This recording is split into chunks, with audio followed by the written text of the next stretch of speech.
Continuando con la ponencia, ahora el grupo A2 nos hablará del papel del factor nuclear eritroide similar a 2 en las células dopaminérgicas de la enfermedad del Parkinson. Este tema está relacionado, como vemos, con la enfermedad del Parkinson, y para reflexionar acerca de esta enfermedad podemos mencionar la frase de un famoso actor, Michael Fox, el cual sufría de Parkinson, y bueno, él decía que a menudo digo que ahora mismo yo no puedo elegir tener o no Parkinson, pero alrededor de esa falta de opción hay un millón de elecciones que puedo tomar. Dicho esta frase, le cedo la palabra al expositor Fabio Rodrigo Bobadilla Pinedo para que pueda desarrollar su tema, ¿no? Tienes 15 minutos, Fabio. Muchas gracias. Está bien, Cristian, muchas gracias. Buenos días, doctores, buenos días, compañeros todos. En esta oportunidad, el grupo A2, a cargo de la doctora Mezquita Cárdenas María Leticia, presentará la monografía titulada Papel del factor nuclear eritroide 2 similar a 2 en las células dopaminérgicas de la enfermedad de Parkinson. Para empezar, con una breve introducción, el Parkinson viene a ser un trastorno neurodegenerativo con una prevalencia de 100 a 300 sobre 100.000 personas y una incidencia de 8 a 18 sobre 100.000 personas. En 1817, James Parkinson la describe como movimientos involuntarios, disminución de potencia muscular y la tendencia a encorvar el tronco hacia adelante. En 1856, Arvid Carlsson planteó que esta enfermedad se debía por niveles bajos de dopamina. Su estudio lo hizo en conejos.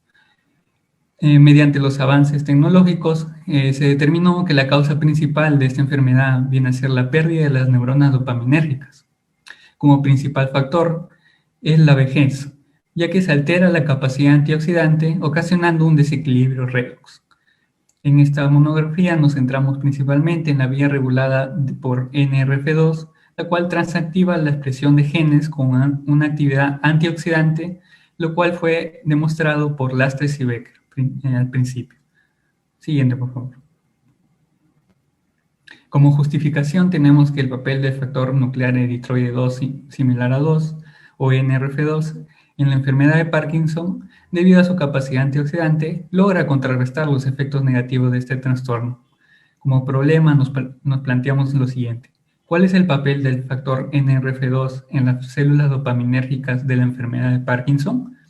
Y como hipótesis, lo siguiente. El papel del factor NRF2 es estimular la síntesis de proteínas antioxidantes que reducen el nivel de estrés oxidativo en las células dopaminérgicas de la enfermedad de Parkinson. Siguiente, por favor. Como objetivo general es el siguiente: analizar el papel del factor NRF2 en las células dopaminérgicas de la enfermedad de Parkinson. Como específicos, explicar la estructura y función de este factor en las células dopaminérgicas normales, además de explicar los mecanismos implicados en la producción de especies reactivas en las células dopaminérgicas de la enfermedad de Parkinson. Y por último, explicar el sistema antioxidante relacionado al factor NRF2 en la regulación del estrés oxidativo en células dopaminérgicas. Siguiente, por favor.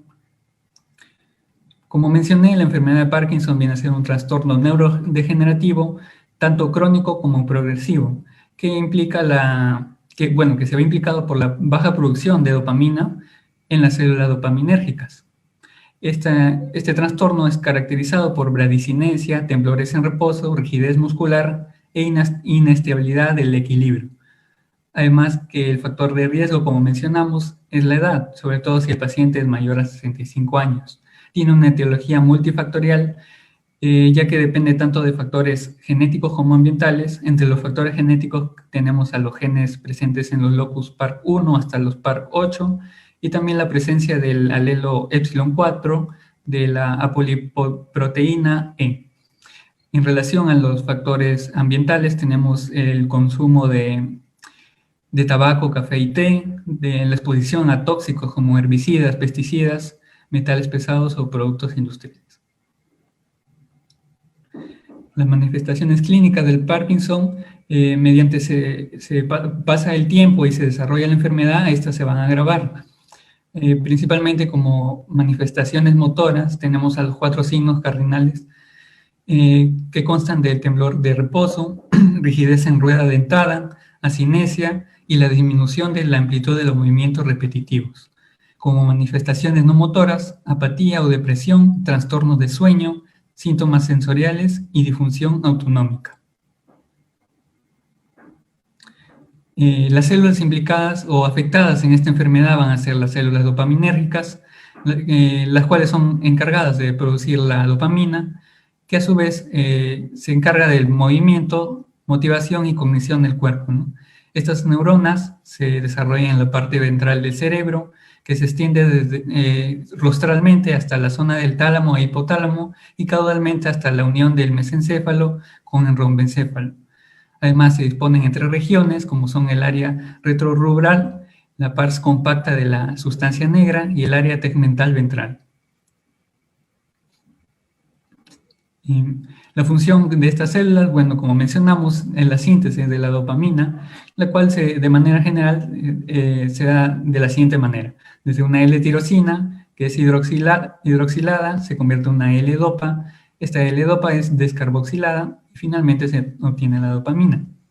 Esta dopamina es transmitida a otras estructuras mediante 8 vías dopaminérgicas, entre las cuales tenemos principalmente a la vía mesolímbica, a la vía mesocortical, a la vía tuberoinfundibular, pero la vía presente y afectada en la enfermedad de Parkinson va a ser la vía nigroestriatal, que va desde los ganglios basales, también a la sustancia negra y el cuerpo motor.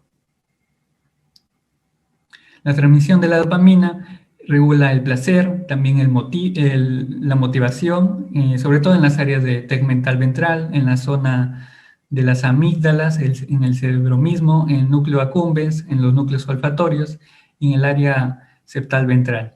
También regula los procesos cognitivos como la resolución de problemas, atención y memoria, y estimula la secreción hipofisiaria de la prolactina, además del desarrollo motor que incluye los movimientos finos y controlados. Es así como si se da una baja producción de dopamina, se generan los problemas de cognición y movimiento, ¿no? Siguiente, por favor. En las células dopaminérgicas se va a dar el estrés oxidativo en esta enfermedad, y esto consiste en el aumento de la cantidad de especies reactivas de oxígeno versus la cantidad de antioxidantes, ¿no?, capaces de destruir estos ROS, como también se le conoce. Esto es causado por el metabolismo y aumento citosólico de la dopamina, también de la despolarización mitocondrial, del estrés oxidativo en el retículo endoplasmático y además de la acumulación de la alfa-sinucleína.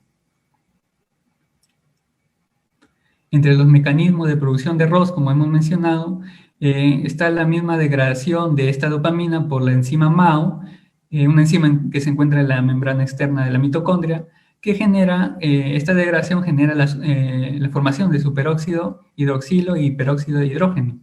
Además, la dopamina tiene la capacidad de autooxidarse, generando especies de quinoides que a su vez generan la presencia de peróxido de hidrógeno. El exceso citosólico de la dopamina hace que ésta sea muy fácil de oxidar y se forme la dopamina quinona, que afecta o contribuye con el estrés oxidativo afectando a la célula. Además, esta dopamina quinona vuelve a la alfa-sinucleína, una proteína citotóxica, evitando su degradación y generando una retroalimentación positiva, ¿no? Además, la dopamina quinona bloquea el transportador de dopamina, también contribuyendo a la producción de ROS. El retículo endoplasmático, como sabemos, es encargado de regular el calcio intracelular. En el caso que se vea también afectado por el estrés oxidativo, va a evitar la captación mitocondrial excesiva y también contribuye a la producción de ROS. El aumento de la dopamina contribuye también a la formación de oligómeros de alfa-sinucleína, lo que llevará a la formación de radicales libres y a evitar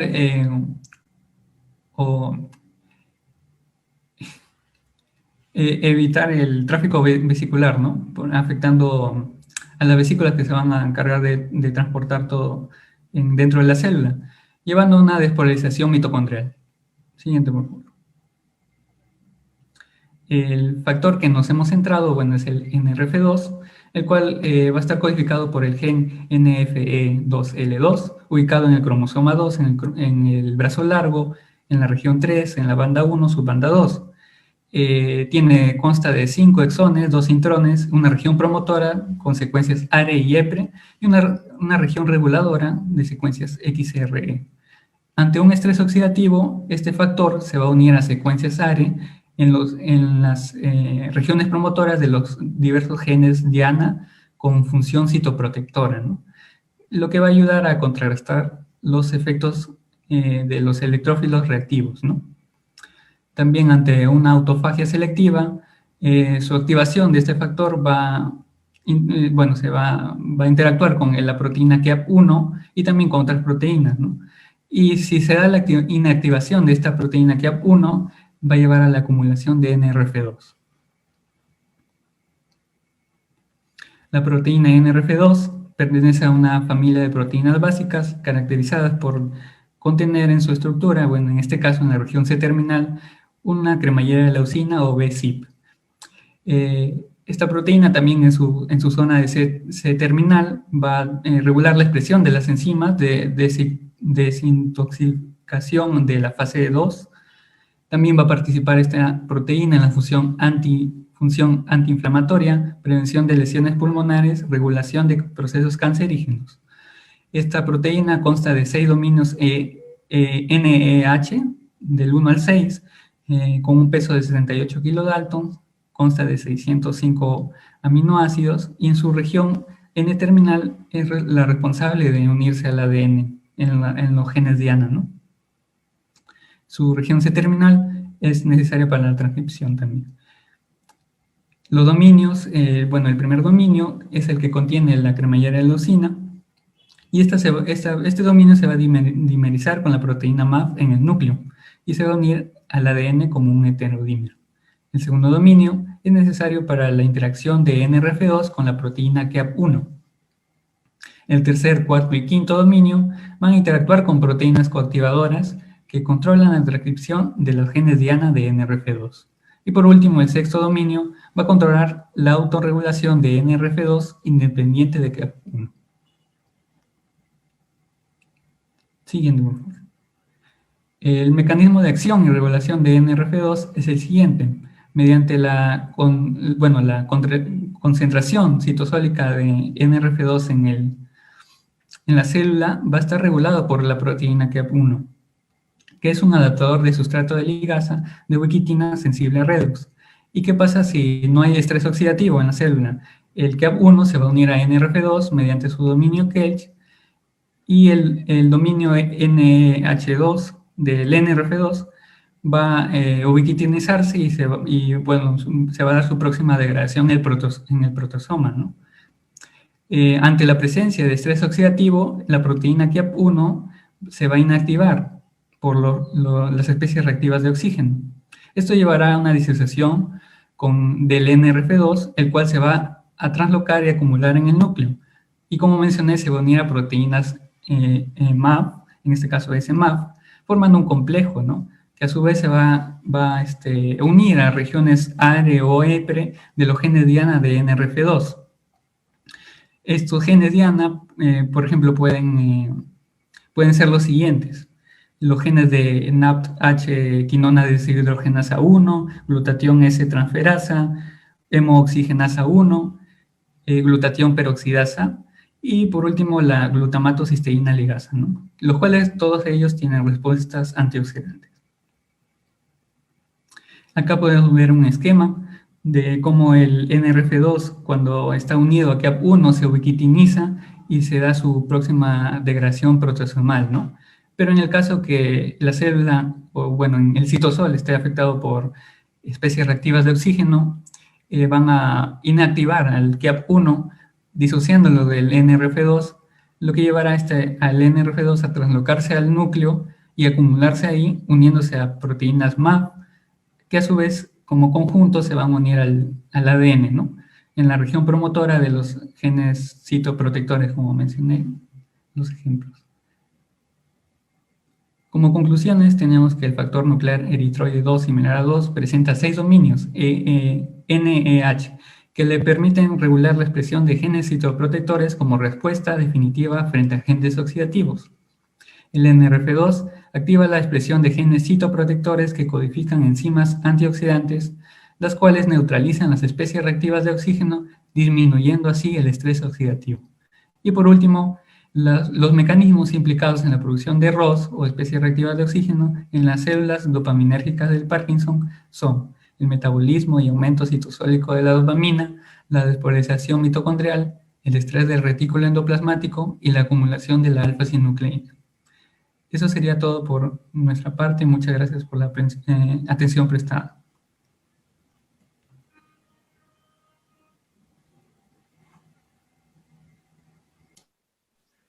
Muchas gracias, Fabio.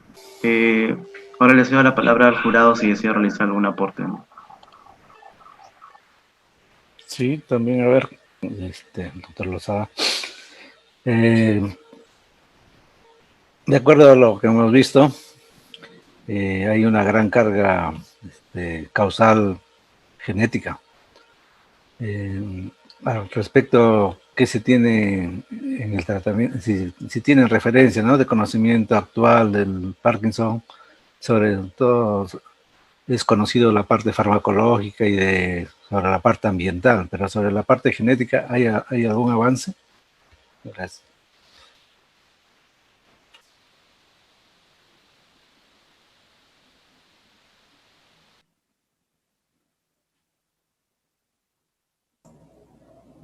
¿Aló? Hola. Sí, yo quisiera hacer una recomendación para todos, porque en realidad tenemos que ceñirnos a los tiempos. Yo creo que lo que están moderando, hay que ver los tiempos, porque si no nos va a llevar más de lo que está programado. En cuanto a este grupo, también yo felicitarlo al grupo y al ponente por su habilidad en los mecanismos celulares y bioquímicos, que a pesar que todavía no llegan los cursos de bioquímica, pero lo maneja muy bien. Pero sí, yo quisiera hacer notar que es interesante la parte bioquímica, explicar los mecanismos de acción de estos factores, pero eso como que ya se sigue estudiando, se sigue trabajando a ese nivel. Pero sí me llama la atención, y creo que no, estas ponencias, aquí aprendemos todos, los estudiantes sobre todo, para identificar algunos aspectos que podrían llevarlo a hacer una tesis o un trabajo de investigación, al igual que nosotros los docentes. El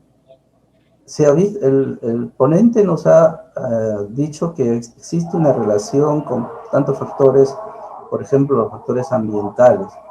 Y dentro de la salud pública, lo que ahora preocupa mucho más en realidad es cómo afectan estos factores ambientales en las enfermedades que se vienen manifestando, como este caso, por ejemplo, del Parkinson, que tiene una relación muy estrecha con la disminución del oxígeno. Entonces, si nosotros usáramos o tomáramos como ejemplo este trabajo y pudiéramos hacer un trabajo, por ejemplo, en centros laborales donde permanentemente los trabajadores están expuestos a estos gases tóxicos, por ejemplo, los productos orgánicos persistentes, las dioxinas, etcétera, que son resultado de la quema de basura y de la destrucción de sustancias con las que se trabajan en algunos ambientes laborales. Solamente quería hacer este comentario porque veo que el trabajo ha sido más orientado a explicar el mecanismo de acción de este factor en las células neurológicas para producir esta enfermedad de Parkinson. Muchas gracias.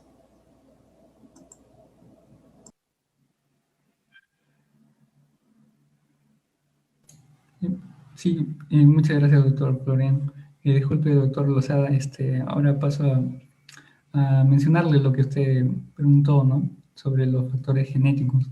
Sí, justamente hemos abarcado en nuestra monografía algunas también mutaciones o factores de susceptibilidad, ¿no?, como se le conoce dentro de los factores genéticos, ¿no? También Por ejemplo, como mencioné, los genes presentes en los locus de PARC1 hasta, bueno, PARC2, PARC5, 6 y 7 y 8, es, están implicados en la formación de una proteína llamada parquina, que las mutaciones en estos genes, ¿no?, van a estar asociadas a las formas autosómicas recesivas de una expresión temprana de la enfermedad de Parkinson. Es por ello que el campo de la genética en la enfermedad de Parkinson es muy amplio. Se debe, como hemos visto, ¿no?, el estrés oxidativo en la célula puede ser causado de muchas maneras, y es por ello que también muchas mutaciones pueden llevar a causarlo. Pero también puedo mencionar la presencia de un alelo epsilon 4, ¿no?, en la apopoloproteína E, que también es similar a la del gen de la parquina, ¿no? Y también se dan mutaciones por sustitución de aminoácidos en los diferentes genes, ¿no? Como tenemos cambios en la secuencia polipeptídica de arginina por triptófano, valina por leucina, ¿no? En las diferentes posiciones de las proteínas, ¿no?, que se implican en toda la respuesta antioxidante en las células dopaminérgicas. Muchas gracias al grupo por su intervención y retroalimentación y al jurado por sus aportes.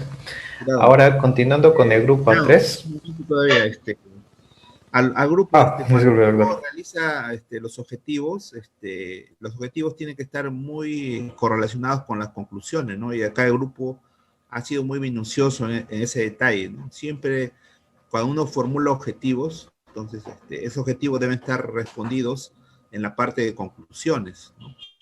Y efectivamente, bueno, es un trabajo muy interesante, ¿no? El expositor, ¿qué otros mecanismos ha leído o ha buscado su revisión bibliográfica que pueden también contribuir a un efecto protector, ¿no?, en el caso de enfermedad de Parkinson, ¿no? ¿Qué otros mecanismos? Porque acá estamos hablando de un mecanismo antioxidativo, ¿no? Un mecanismo en los cuales el papel antioxidativo que van a tener este factor nuclear va a la enfermedad de Parkinson, ¿no? ¿Qué otras innovaciones respecto al tratamiento con la enfermedad de Parkinson ha revisado el grupo? Sí, buenos días, doctor. Bueno, según lo que se ha investigado, también existe un tratamiento que consiste en la suministración de L-Dopa, como hemos visto, que es uno de los compuestos que se forman en la producción de la dopamina. Entonces, con la suministración de este compuesto, se logra contrarrestar esta disminución en la concentración de dopamina, que, bueno, como hemos visto, también es una de las principales causas de esta enfermedad. Entonces, sería eso básicamente, la suministración de levodopamina. Lo mencionaba este detalle, ¿no?, porque nosotros tenemos un exalumno de la Nacional que hace ya 4 años falleció en México, ¿no? El doctor Hernando Cruz Rafael, que ha publicado unos libros de pares craneales, ¿no? Él estaba realizando unos trabajos de investigación en las cuales ya un tratamiento quirúrgico, ¿no?, trasplantaba epiplón a nivel de tronco cerebral, ¿no?, y con eso mejoraba la angiogénesis en esas zonas y ha tenido varios, claro, su muestra es un poco limitada, ¿no?, porque necesita más muestras, pero sí ha habido bastantes logros que ha publicado respecto a la mejora de los pacientes con Parkinson, ¿no? Y finalmente otra pregunta para el expositor, ¿qué células de nuestro cuerpo estarían ligadas al factor neuroprotector que tendría este factor eritroide 2? ¿Qué célula de nuestro cuerpo? Principalmente, hay varias, ¿no? Pero ¿cuál sería la principal célula que tendría que ver con esta neuroprotección que brinda el factor eritroide 2. Sí, doctor. Bien, como usted ha dicho, existen varias células afectadas en esta enfermedad. Sin embargo, la que se ve principalmente involucrada en este proceso de que es el factor NRF2 es las células dopaminérgicas, como hemos visto, ¿no? Son las encargadas de la producción de dopamina. Sin embargo, existen estudios que también involucran a los astrocitos.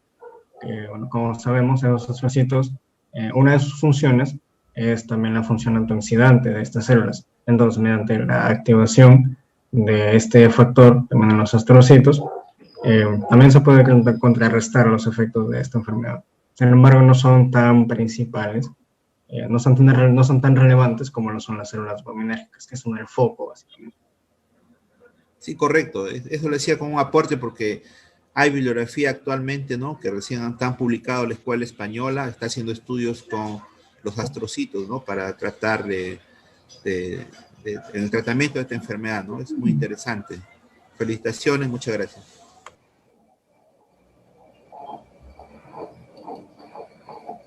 Por eso le hubiera mandado